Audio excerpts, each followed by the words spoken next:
சூரியனை ஆராய்ச்சி செய்யும் ஆதித்யா L1 விண்கலம் வெற்றிகரமாக லெக்ராஞ்சியன் புள்ளி ஒன்றில் நிலைநிறுத்தப்பட்டிருப்பதன் மூலம் சூரியனால் பூமியில் ஏற்படும் தாக்கங்கள் குறித்து புரிந்து கொள்ளும் வாய்ப்பு ஏற்பட்டுள்ளதாக மூத்த விஞ்ஞானி TV வெங்கடேஸ்வரன் புதிய தலைமுறையிடம் பகிர்ந்து கொண்டுள்ளார்.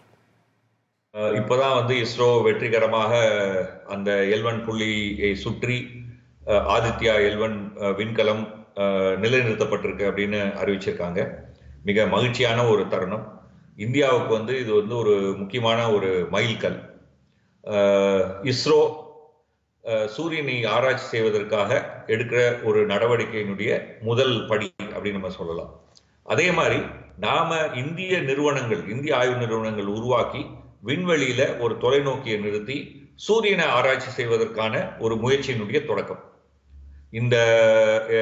இதன் காரணமாக இந்தியாவில் இருக்கக்கூடிய ஆய்வு நிறுவனங்கள் இன்னும் மேலும் கூர்மையாக, இன்னும் கொஞ்சம் நுட்பமாக சூரியனுடைய இயக்கத்தை பற்றி புரிந்து கொள்ளலாம். சூரியனை பற்றி இருக்கக்கூடிய பல்வேறு மர்மங்களை நம்ம புரிந்து கொள்ளலாம்.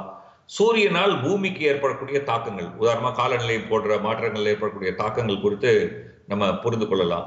இப்படிப்பட்ட ஒரு ஆழமான புரிதல் இன்றைக்கு புவி வெப்பமடைதல் போன்ற பிரச்சனைகள்லாம் இருக்கக்கூடிய சூழ்நிலையில இந்த மாதிரியான ஒரு ஆழமான புரிதல் நம்ம அறிவியல் பார்வையோட அணுகுவதற்கு மிகவும் உதவிகரமாக இருக்கும். இந்த செய்தி உண்மையிலேயே ஒரு மகிழ்ச்சிகரமான ஒரு செய்தி.